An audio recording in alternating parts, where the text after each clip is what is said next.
So as you probably know, the president of the United States, he still is for a few more days, really wants to prove just how dumb our country really is and try to take credit and think that people are going to buy it, that he is the reason that there is a ceasefire in Gaza. We all know that that is probably not the case, but he'll still take a lap anyway, and anything to stick it to Trump, of course. So here's what the president had to say. At long last, I can announce a ceasefire and a hostage deal has been reached between Israel and Hamas. More than 15 months of conflict, more than 15 months of terror for the hostages, their families, the Israeli people, more than 15 months of suffering by the innocent people of Gaza. Fighting in Gaza will stop, and soon the hostages will return home to their families. The deal is structured in 3 phases.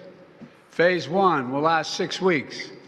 It includes a full and complete ceasefire, withdrawal of Israeli forces from all the populated areas of Gaza, and the release of a number of hostages held by Hamas, including women and elderly and the wounded.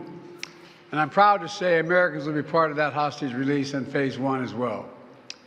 And the Vice President and I cannot wait to welcome them home. Who does the history books credit for this, Mr. President, you or Trump? Is that a joke? Oh. Thank you. Oh, that was so pathetic. I don't even know where to start. I have so many issues with just the whole thing. First of all, let's start for me from the beginning.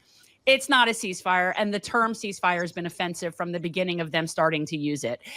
Language matters. I've always said this. And when you call something a ceasefire, you're implying that it's a two-sided situation. And that's offensive to me. So let's put that aside, that's ridiculous. It's the exact same deal that they did put on the table, but were unable to actually push through. But I also want to say I no longer believe that if I ever did. They're not unable. They do exactly what we want them to do.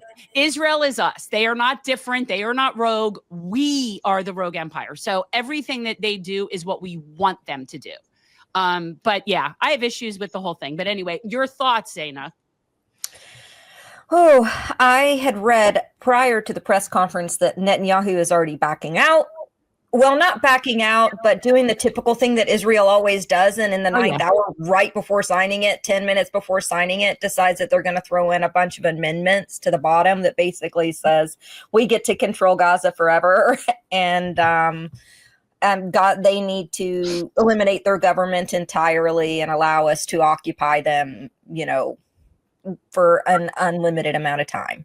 So, I don't know if this is going to fully go through or not. And the announcement has been made, but it's the same thing that's always happened. So we're looking at that. And as far as if it's Trump or Biden or any of them, I don't know. Because I don't know what happened behind the scenes. I have no idea.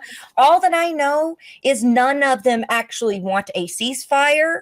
None of them give a damn. Because some people are giving Trump credit. Are you kidding me? Come on.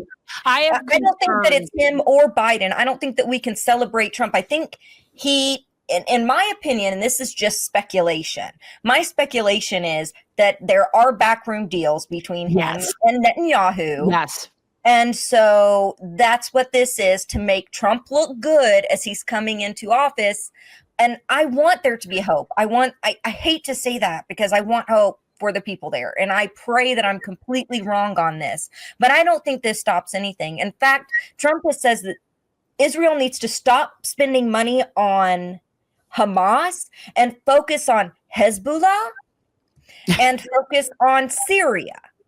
So he's already switching gears to their phase 2 that they want to do anyway. And they're already wanting to switch gears to focus on Syria and Lebanon and their phase 2 onslaught.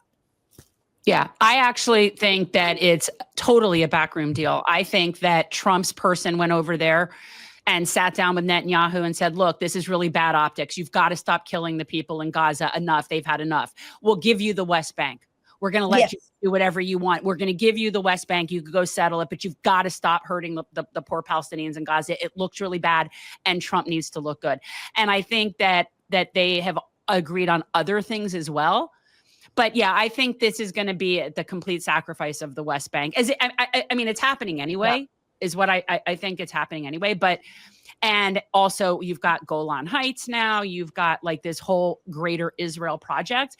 And I think essentially what Trump said to him is, we're going to let you expand in all those directions, but you've got to at least slow down on Gaza. You can't do that right now. At least for 6 weeks. At least, yeah.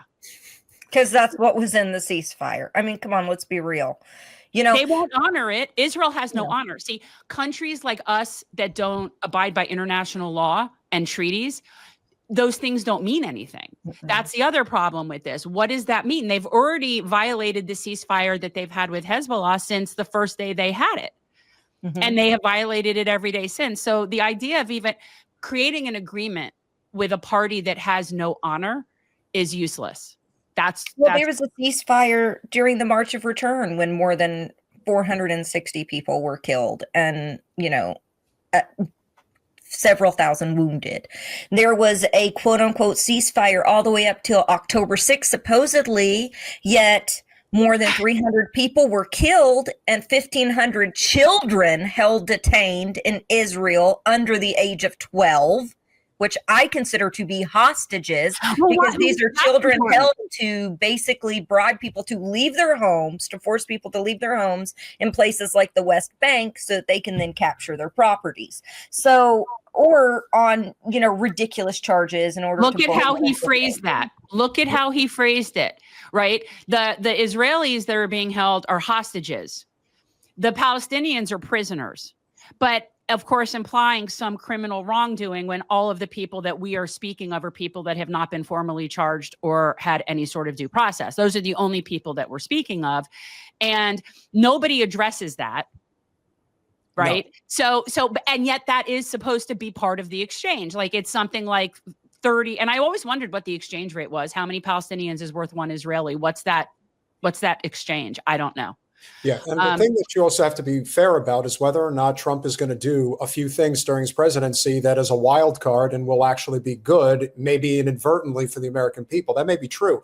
But this idea that Trump will put Bibi in his place, it's not a question of whether Trump will put Bibi in his place. It's a question of Miriam Adelson will not allow Trump to put Bibi in his place. Right. If there is one component to this backroom deal that I don't think anybody's talking about, is the idea that the ICC will not be permitted to prosecute Bibi or any of his cohorts, and that is a condition of the ceasefire. I don't see how they can do anything about that, though.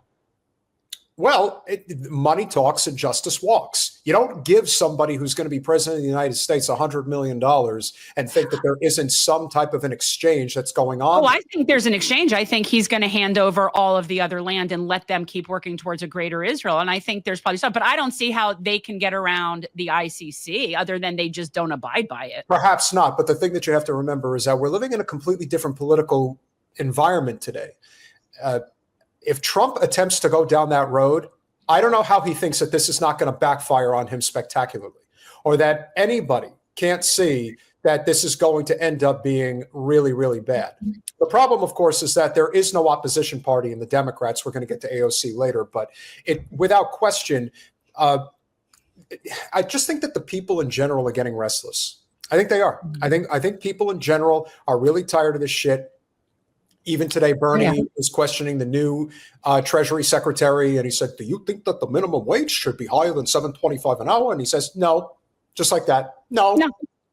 Well, he doesn't believe in a minimum wage at all. No.